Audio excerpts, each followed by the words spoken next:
Hello friends, welcome to my channel. ఈరోజు నేను chicken biryani చేశానండి. బ్యాచిలర్స్ ఎలా చేసుకోవాలి ఈజీగా నేను ఈ వీడియోలో చెప్తాను. ప్రెషర్ కుక్కర్లో దానికి ముందుగా రైస్ మనకి ఎంత కావాలో తీసుకొని, నేనైతే 4 కప్స్ తీసుకున్నానండి. మా ఫ్యామిలీకి అంతా 4 కప్స్ అయితే కరెక్ట్గా సరిపోతుంది. దానికి 4 కప్స్ అయితే 8 కప్స్ వాటర్ తీసేసుకుందాం. తర్వాత 1/2 kg స్కిన్లెస్ చికెన్ తీసుకున్నాను.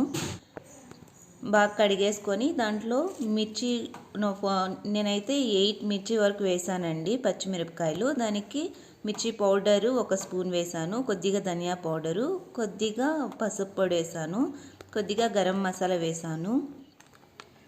తర్వాత కర్డ్ తీసుకున్నాండి, 1 కప్ వరకు కర్డ్ తీసుకున్నాను. కొద్దిగా కొత్తిమీర, కొద్దిగా పుదీనా వేసుకొని బాగా గార్నిష్ చేసేసుకుందాం. సాల్ట్ కూడా కొద్దిగా వేసుకుందామండి. బాగా గార్నిష్ చేసి సైడ్కి పెట్టేసుకుందాం. ఒక 1/2 అవర్ ఉండిద్దాం. తర్వాత కడాయిలో ఆయిల్ వేసి, కొద్దిగా ఆయిల్ ఎక్కువే పడుతుందండి బిర్యానీకి అయితే.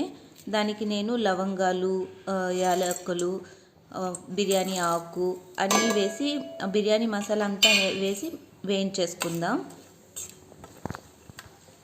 కొద్దిగా వేయించిన తర్వాత ఆనియన్స్ కట్ చేసి పెట్టుకున్నాం కదండి, దాన్ని వేసేసుకుందాం. ఈ ఆనియన్స్ కొద్దిగా బ్రౌనిష్ వచ్చేంత వరకు బాగా ఫ్రై చేసేసుకుందామండి.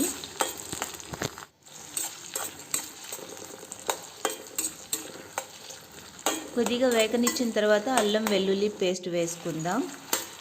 ఆనియన్స్తో పాటు అల్లం వెల్లుల్లి పేస్ట్ కూడా బాగా ఫ్రై అయిపోతుంది. తర్వాత దాన్ని ప్రెషర్ కుక్కర్లోకి తీసేసుకున్నాను. ప్రెషర్ కుక్కర్లో ఇంకాసేపు బాగా వేడయిన తర్వాత ఇది గార్నిష్ చేసి పెట్టుకున్నాం కదండి, ఆ చికెన్ వేసేసుకొని బాగా ఫ్రై చేసేసుకుందాం.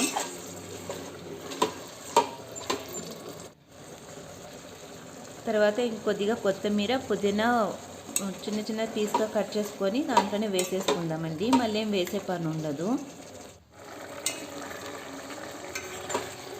ఆల్మోస్ట్ పీసెస్ అంతా బాగా ఉప్పు కారం అంతా పట్టింది, అది ఉడికిపోయింది కూడా.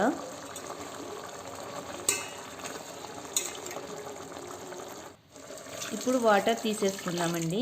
వాటర్ తీసుకొని కొంతసేపు బాగా తెల్లనిద్దాము. దానికి తగినంత సాల్ట్ వేసేసుకుందాం. బాగా తెలియదు కదండి. ఇప్పుడు రైస్ వేసేసానండి.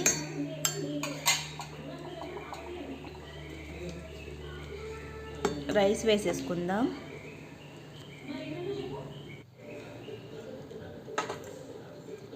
మనం ఇంకేం చేయాల్సిన పని లేదండి. అది ప్లేట్ పెట్టేసామంటే అది ఆటోమేటిక్గా అది ఉడికిపోతుంది కదా ప్రెషర్ కుక్కర్లో.